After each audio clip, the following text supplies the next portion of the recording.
Assalamualaikum warahmatullahi wabarakatuh dan salam sejahtera.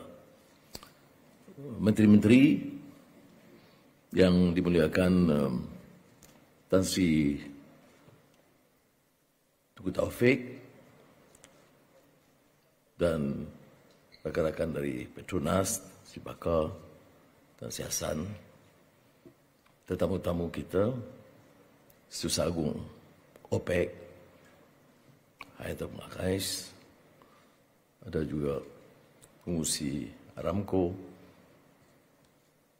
ada Daniel Yargen, rakan-rakan yang saya muliakan, satu penghormatan besar bagi Malaysia untuk menganjur atas nama Energy Asia, satu persidangan yang sangat penting dan mencabar.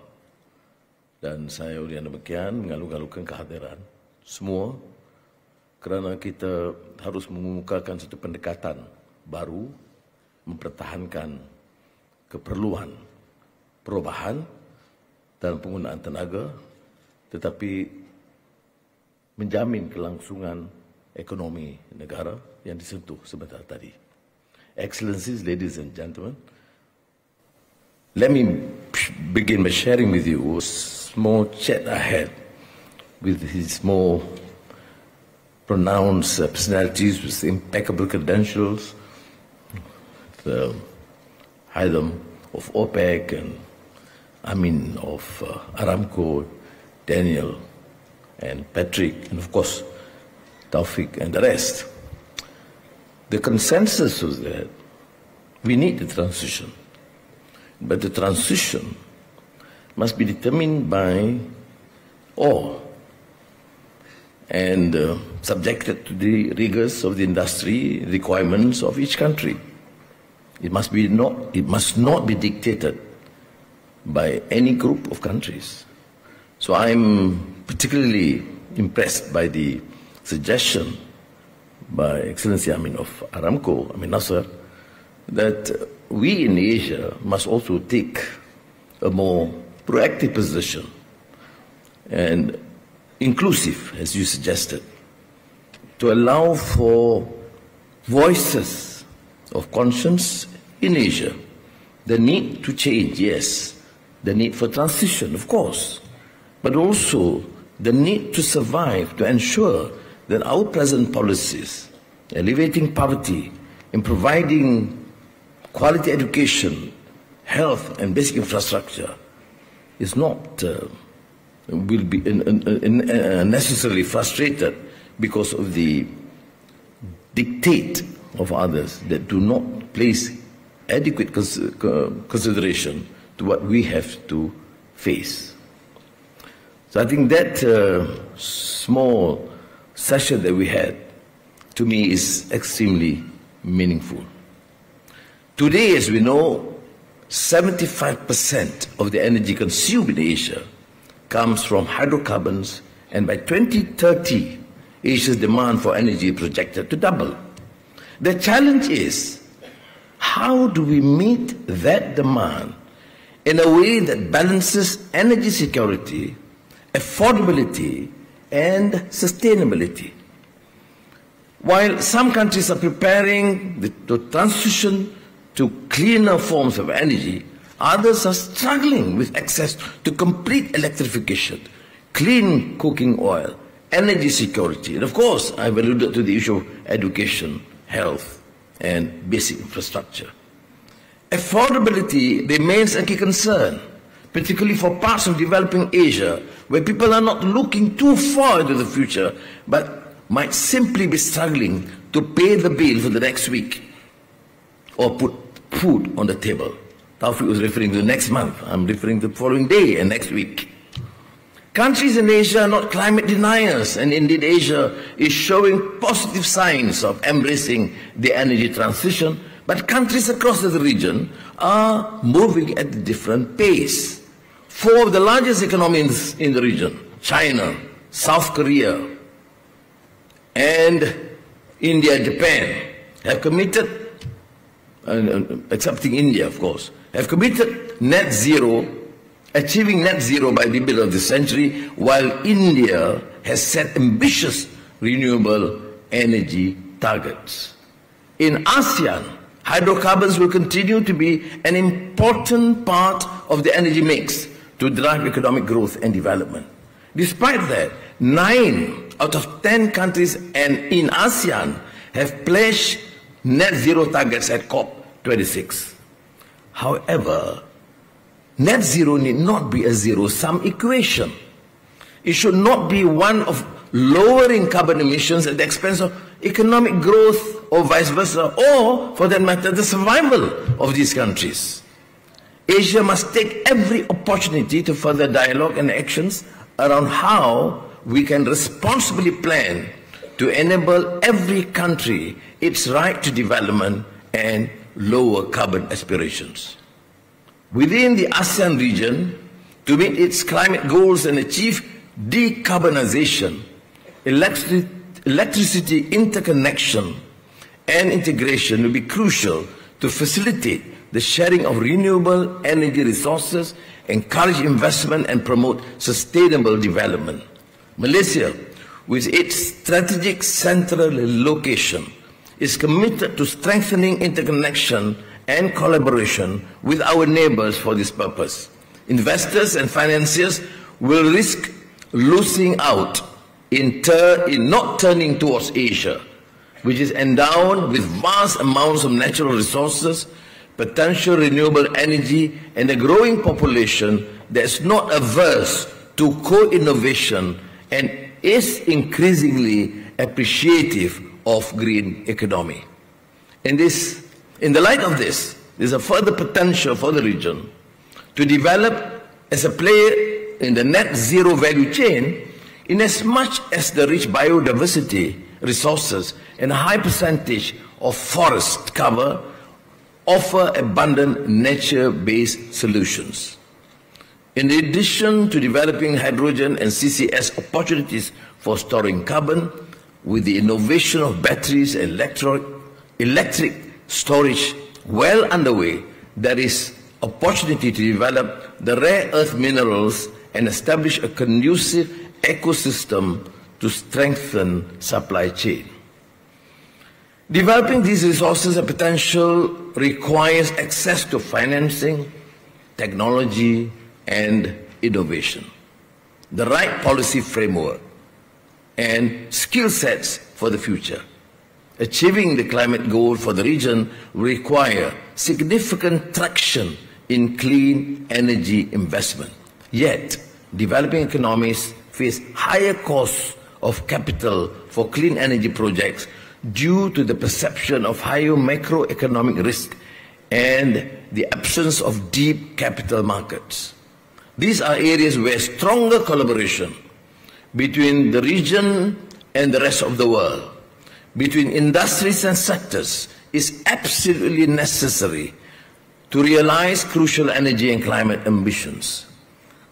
Considering these challenges, Malaysia is determined to be well positioned to play our part in reducing emissions while ensuring they were ready for the growth of low carbon economy. As part of the responsibilities of each nation towards overall global climate targets, we have revised our nationally determined contribution to reduce the intensity of greenhouse gas GHG emissions by 45% by 2030 compared to 2005 levels. The efforts towards achieving our NDCs have been incorporated into the 12th Malaysia Plan and the National Energy Policy 2022-2040, NEP 2040. This policy document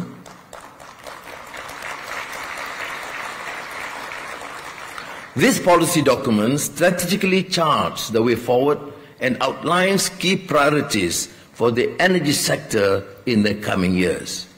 It positions the energy sector as a catalyst for socio-economic development, and its progressive low-carbon nation aspiration will ensure that the Malaysian economy is able to capitalize on opportunities arising from the energy transition to remain resilient and sustainable. To implement this policy successfully so as to reap the full benefits of the significant socio-economic advances for the nation, the government is further developing several strategic roadmaps. Our paramount importance is the National Energy Transition Roadmap, which will outline the overarching strategy and high-impact initiatives to expedite the energy transition efforts. This roadmap will be complemented by the hydrogen economy and technology roadmap that will pave the way for the achievement of an environmentally sustainable long-term energy security in Malaysia driven by technological innovation. These two roadmaps are targeted to be launched by the second half of the year. Malaysia continues to see natural gas as playing an important role in the energy mix. I have to stress this to preclude any confusion.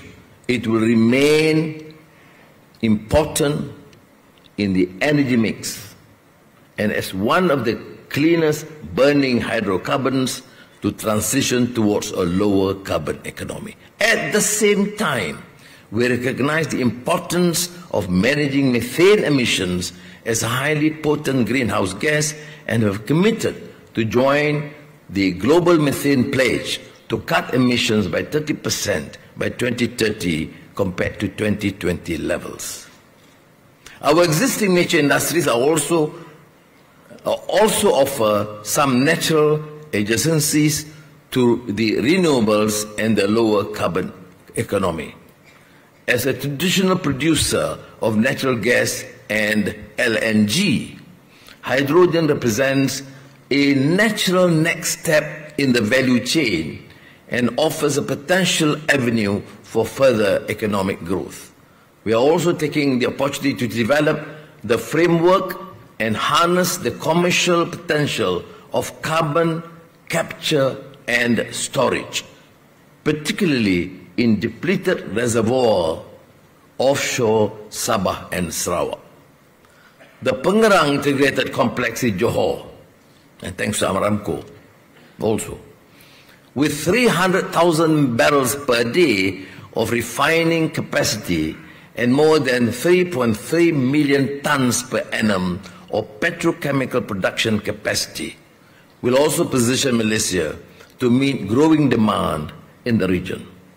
Malaysia has put into place programs to develop capabilities within our workforce, particularly our youth. As a concerted effort with private institutions, Malaysia has orchestrated a committed effort to support technical, vocational, educational and training, TVET, because we recognize that the right human capital equipped with relevant skills will be crucial in ensuring the success of this journey.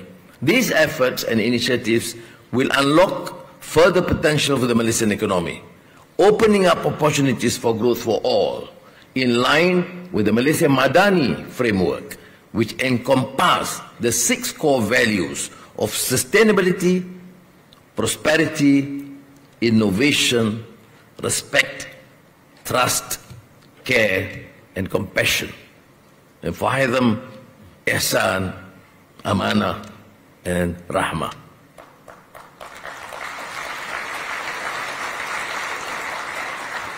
While challenges are mounting, our region has the innovation, ingenuity, drive, and resolute commitment to deliver better livelihood and a more sustainable future. We have the right people in the room today, leaders from both private and public sectors, policymakers, financiers, tech proprietors, and a global network of expertise, each bringing a unique perspective and wealth of experience to this conversation or series of conversations. In closing, my earnest hope is that this conference will be the place where this vast pool of knowledge convenes to form practical solutions and concrete proposals for an effective and inclusive transition to net zero and more sustainable Asia. While this may be a good beginning, the efforts cannot end here. The late Austrian poet and mystic, Rainer Maria Rilke, reminds us that we live our lives in widening circles that reach out across the world.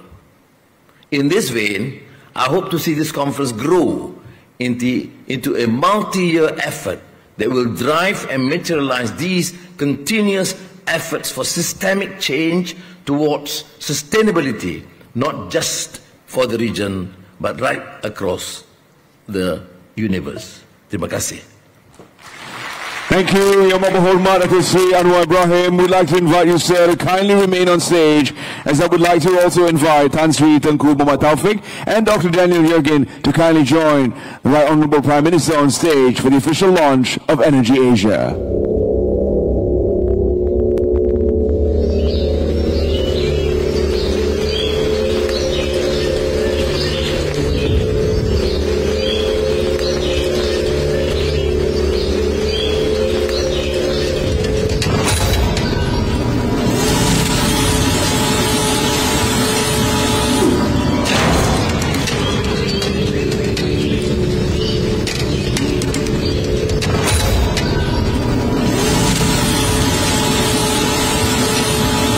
I'd like to invite the Right Honourable Prime Minister to proceed to the official launch podium located at the banyan tree.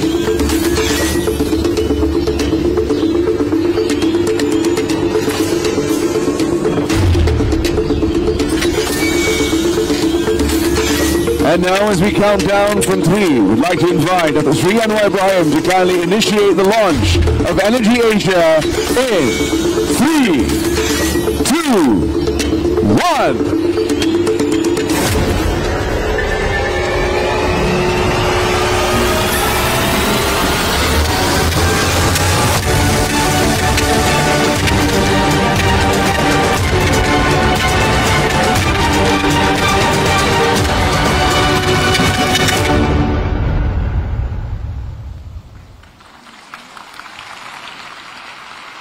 Thank you, Dr. Sri Anwar Ibrahim, for initiating the launch of Energy Asia. Gentlemen, please kindly remain on stage for a brief photograph before we proceed to the next part of the event.